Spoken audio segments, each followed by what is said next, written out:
Nous ne pouvons pas revenir au temps de la conscription, mais nous avons besoin de mobilisation. Mobilisation de la nation pour se défendre, pas contre tel ou tel ennemi, mais pour se tenir prête et être respectée. Alors, comment accueillir cet élan de notre jeunesse et préparer notre nation aux défis et menaces qui s'annoncent? Personne ne l'a remarqué, personne n'a voulu le dire. Mais dans ce discours, Emmanuel Macron a lâché la phrase la plus inquiétante de tout son quinquennat. Pas une réforme, pas un projet, pas un discours de routine. Non, ce que vous allez entendre, c'est l'annonce voilée que quelque chose se prépare. Quelque chose de suffisamment grave pour que la France forme, équipe et prépare toute une génération à un service purement militaire. Officiellement, tout ça est volontaire. Officieusement, vous allez voir que ce n'est pas du tout le cas. Ce discours, c'est un signal, un avertissement, une alarme. Et si vous pensez que j'exagère, regardez bien la vidéo, écoutez chaque mot, chaque silence. Vous allez comprendre pourquoi, dans les coulisses du pouvoir, ce discours a fait l'effet d'un frisson glacé.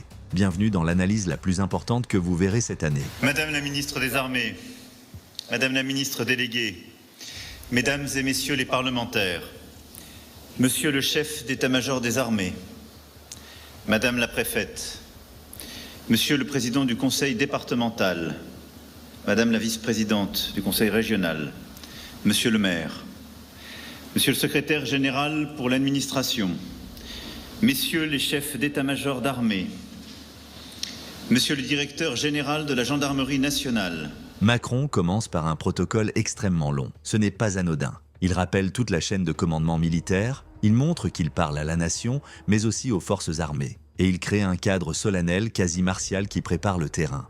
Ce discours ne sera pas politique, mais stratégique. Je veux avant tout m'incliner respectueusement devant la mémoire du caporal Jimmy Gosselin, sa famille et ses frères d'armes du 7e bataillon de chasseurs alpins. Macron commence par un hommage aux morts. C'est un code rhétorique très clair. Installer le sérieux et la gravité. Annoncer que ce discours touche à la survie nationale. Il n'est pas là pour annoncer une réforme sociale. Il parle d'un changement de paradigme militaire.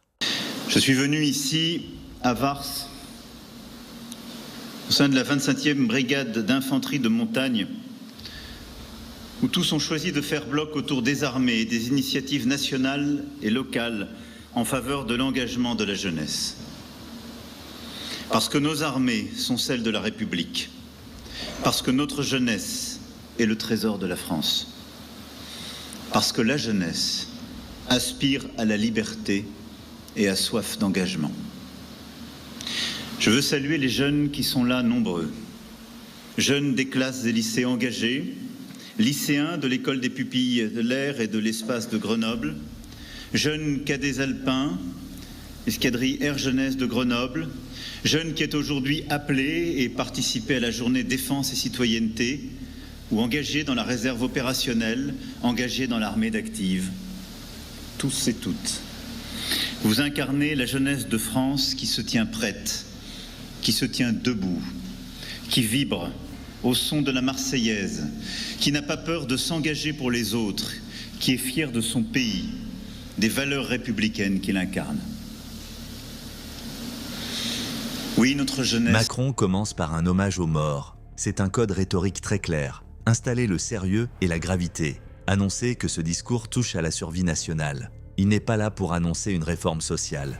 Il parle d'un changement de paradigme militaire. En janvier dernier, lors de mes vœux aux armées, je rappelais l'attention que je porte depuis le premier jour de mon premier mandat aux forces morales de notre nation, à sa capacité à se tenir prête. Et face à l'accélération des périls, je demandais au ministre des Armées et au chef d'état-major des armées de formuler des propositions pour donner à notre jeunesse le choix de servir en renforçant les rangs de nos armées. La veille du 14 juillet, devant nos armées réunies à l'hôtel de Brienne et qui s'apprêtaient à défiler sur la plus belle avenue du monde, j'annonçais aux Français qu'un nouveau cadre pour servir au sein des armées serait décidé à l'automne. Macron l'admet explicitement. Les périls s'accélèrent. Le gouvernement prépare une réponse rapide. On passe d'une armée modernisée à une armée renforcée. Le sous-texte est clair, la France estime que la décennie 2025 à 2035 sera instable. Le président Jacques Chirac avait pris la décision en 1996 de suspendre le service national obligatoire universel. La fin de la guerre froide avait rendu inutile un modèle de masse et nécessaire le besoin d'une armée professionnelle et plus réactive. Au fil du temps, dans les années 90, le service national était devenu ni véritablement universel, ni véritablement équitable. Un jeune sur 3 y échappait, le brassage social espéré n'était plus une réalité. Les missions Macron confiées explique ce qu'il ne fera pas, le retour au service obligatoire. Mais attention à la rhétorique. Saint-Hill déconstruit l'ancien modèle, conscription de masse, 2, pour ne pas faire peur, 3, avant de proposer un modèle qui s'en rapproche progressivement. Ce n'est pas un refus, c'est une transition contrôlée vers un modèle hybride. Obligatoire et universel ne correspond pas aux besoins de nos armées ni aux menaces. Dès 2018, à travers revues stratégiques, puis à travers les 2 lois de programmation militaire successivement votées, nous avons répondu à la menace telle que nous l'analysions, en réparant puis en modernisant nos armées. Nous l'avons fait avant tous les autres autour de nous et n'avons pas attendu 2022 pour cela. C'est ce qui nous permet aujourd'hui d'avoir l'armée la plus efficace d'Europe et nous comptons le rester. La revue nationale stratégique actualisée en juillet dernier a validé cette approche. Elle nous a conduit à adapter encore l'effort, ce que j'annonçais le 13 juillet dernier, qui sera décliné dans les semaines et mois à venir par la ministre des Armées et la ministre déléguée et le SEMA. Et cette évolution de la menace nous a conduit aussi à prendre de nouvelles décisions. Nous ne pouvons pas revenir au temps de la conscription, mais nous avons besoin de mobilisation.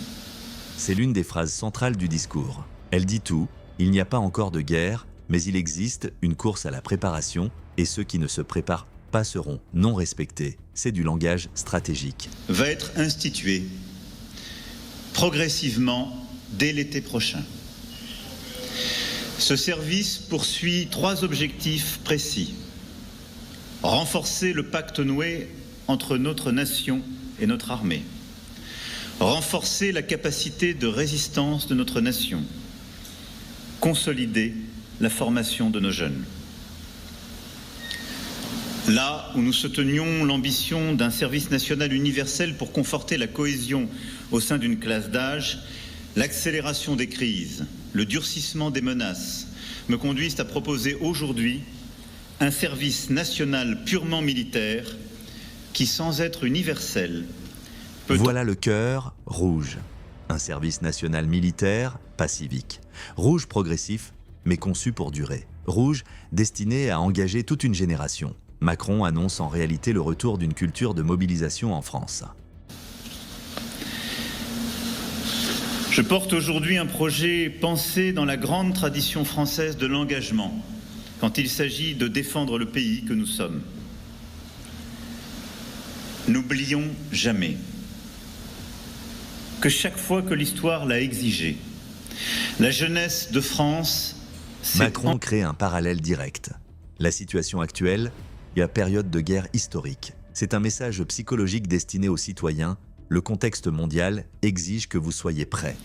Qui deviendra journée de mobilisation en se recentrant sur les fondamentaux.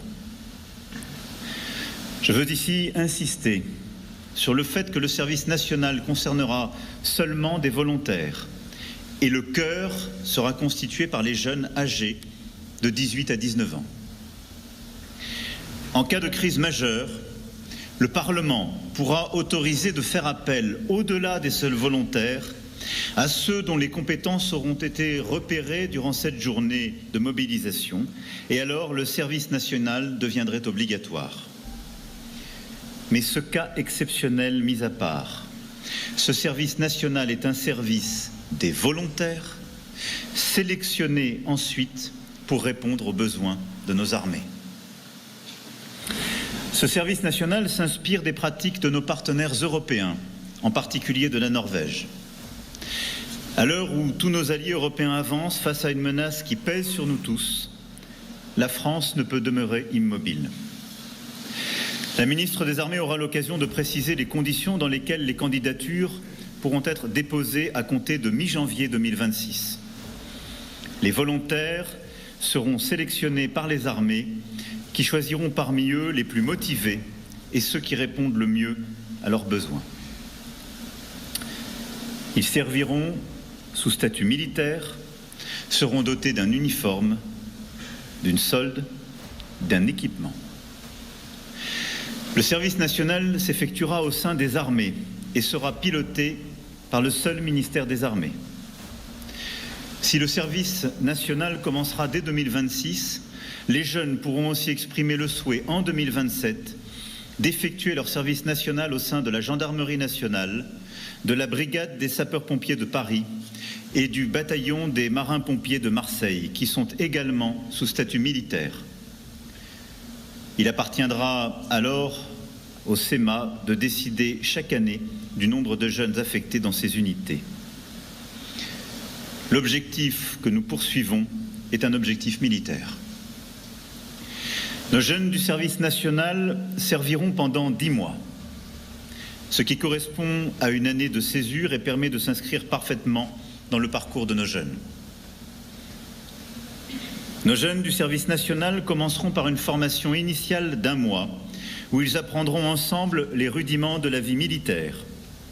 Ils acquerront l'esprit de discipline, se formeront au maniement des armes, à la marche au pas, au chant, à l'ensemble des rituels qui nourrissent la fraternité de nos armées et concourent à la grandeur de la nation. Nos jeunes du service national seront ensuite affectés durant 9 mois au sein d'une unité militaire où ils effectueront les mêmes missions que l'armée d'active sur le territoire national. Ils ont vocation à la renforcer en fonction de ses besoins opérationnels, en densifiant progressivement ses rangs, et vivront au même rythme que l'unité d'affectation.